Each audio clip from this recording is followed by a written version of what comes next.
On January 23, 2025, something happened in Washington that millions of Americans celebrated and almost nobody truly understood.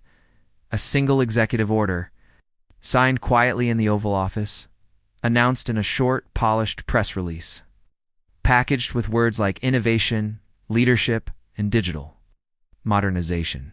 Crypto influencers instantly called it bullish. Mainstream news labeled it a leap into the future.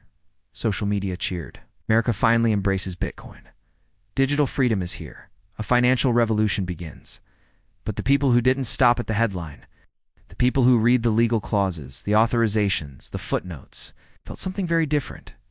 Because the real power of this order isn't in the language you see, it's in the structure you don't see. And when you place this order side by side with the blueprint the U.S. used during the last great global financial crisis, a pattern emerges. A pattern that American history has used before, and may now be preparing to repeat. Tonight I'll show you what this order actually enables, how it resembles the most controversial financial move in U.S. history, and why it may be setting the stage for the largest wealth revaluation in nearly a century once the pattern becomes visible. This order takes on a completely different meaning. Section 1. What the order actually says. The official title is Strengthening American Leadership in Digital Financial Technology. It sounds harmless, optimistic, forward-thinking, but titles are decorations. Real power lies in legal structure. Inside the text are 3 sentences that shift this order from innovation to something far more strategic. Sentence number 1. Bitcoin is defined as a strategic national asset, not a commodity, not a private digital property, not simply an investment. Strategic. A label usually reserved for oil, rare earth minerals, and gold assets considered essential for national stability. Sentence number 2.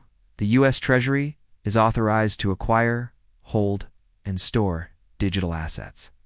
This goes far beyond regulation. This is acquisition authority, the difference between inspecting something and accumulating it.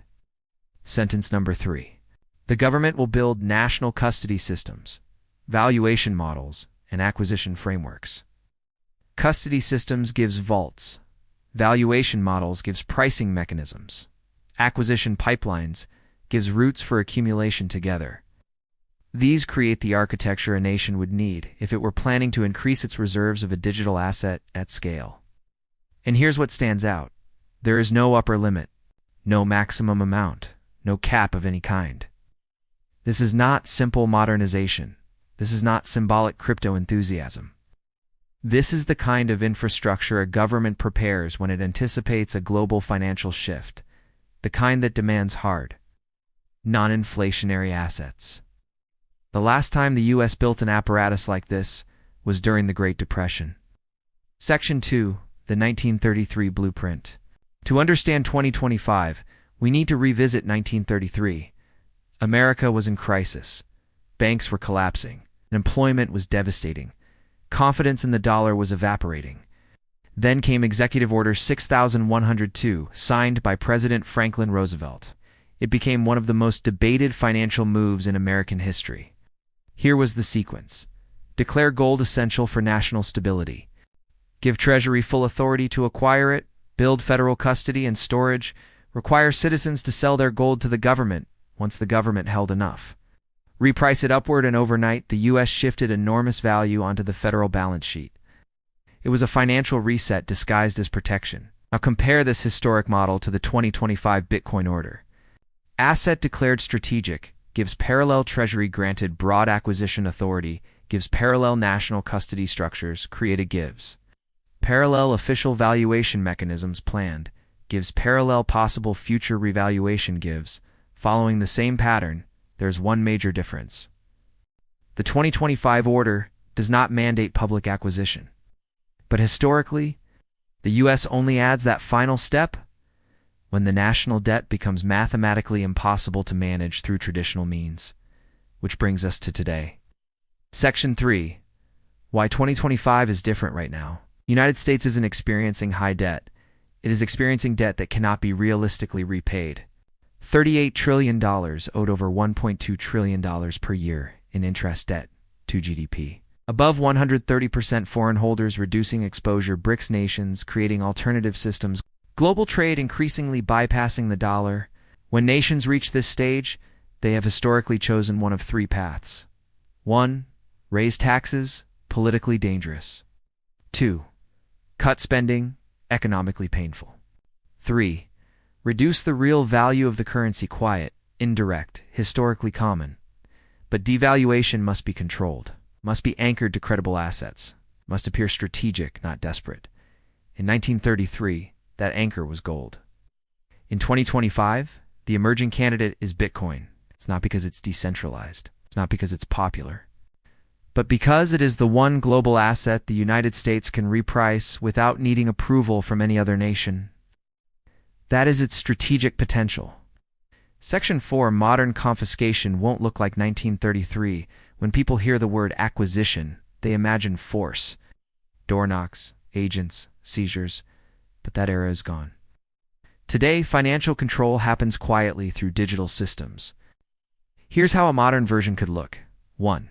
Exchange visibility if your Bitcoin ever touched a KYC exchange. The government already knows the amount, the wallet history, and the movement pattern. 2. Mandatory reporting thresholds, just like foreign bank accounts. Holdings above a certain limit could require disclosure. It wouldn't feel dramatic. It would feel administrative. 3. Official pricing mechanisms in 1933. Citizens were paid $20.67 per ounce. The government revalued gold to $35, a carefully managed upward adjustment. Bitcoin could see a similar valuation shift, not as a surprise, but as policy. For administrative pressure letters, deadlines, penalties, no confrontation, no force. Just bureaucracy, which historically achieves compliance from the vast majority of citizens. This is how financial power operates in the digital age. Section 5, the $1 million Bitcoin scenario. 1215 to 1445. Here is a scenario analysts rarely explore publicly.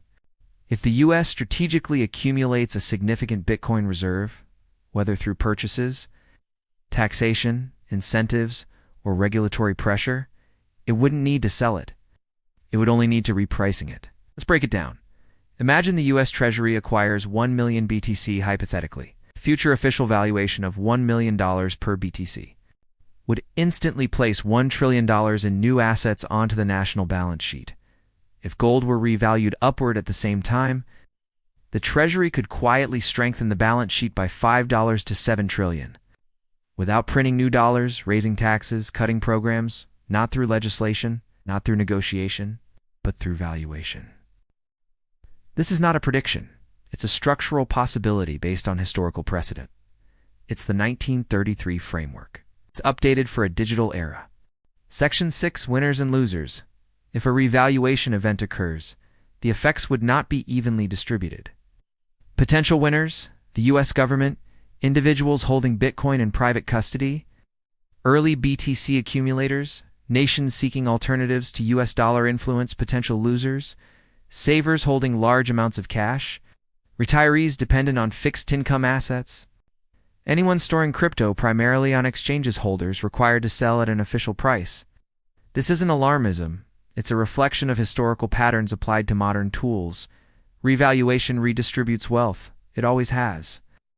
Only the technology changes. Section 7. How people are quietly preparing 16 o'clock to 1745. Behind the scenes, financially informed individuals are preparing not for collapse, but for policy-driven revaluation. They are moving assets into private wallets, minimizing KYC exposure when possible, diversifying into gold, land, commodities, and productive assets, observing global policy trends. Treating legislation the same way traders treat technical indicators, they're not betting on chaos. They're preparing for transition that empires have used many times before. Closing message: 1745 to 1830 Trump. This Bitcoin order isn't significant because of what it announces. It's significant because of what it allows. The United States is approaching a financial moment where history doesn't just echo, it accelerates. As valuation models are built, as custody systems appear, as acquisition frameworks expand, a new chapter of monetary policy begins. And when the official guidance arrives, when the next valuation shift is announced, when the system chooses its direction, Your choices will shrink to whatever the structure permits. Understanding this now isn't fear, it's preparedness. Because the real question isn't whether history repeats. It's whether you'll recognize the next move before it happens.